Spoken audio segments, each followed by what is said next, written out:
యుద్ధం ముగిసింది. రావణుడు నేల కొరిగాడు. లంక అంతా నిశ్శబ్దంగా మారిపోయింది. నాథా, నా ప్రాణాధారమా, నన్ను ఒంటరిగా చేసి ఎలా వెళ్ళిపోయావు? నీవు లేని ఈ జీవితం నాకు అంధకారం. ఆమె రోదనతో భూమి కంపించింది. ఆకాశం పురుగులతో ఆ విలాపాల మధ్యగా ఒక గాఢ నీడ ముందుకు సాగింది. శూర్పణఖ అక్కడికి వచ్చింది. వదిన గారు, ఈ నాశనానికి కారణం రామ లక్ష్మణులే. మీ పాతివ్రత్య శక్తితో వారిని శపించండి.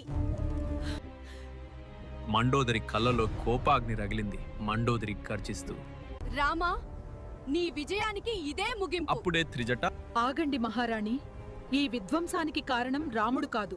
లంకా పతనానికి మార్గం వేసింది హనుమంతుడే. రాముడి సందేశం తెచ్చింది అతడే.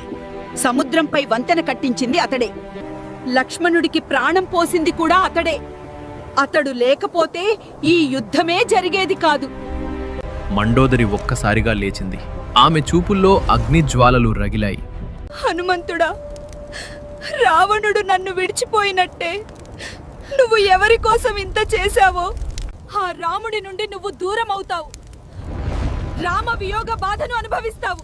ఆ క్షణంలో త్రిజట స్వల్పంగా చిరునవ్వు నవ్వింది. క్షణంలోనే ఆమె రూపం మారిపోయింది.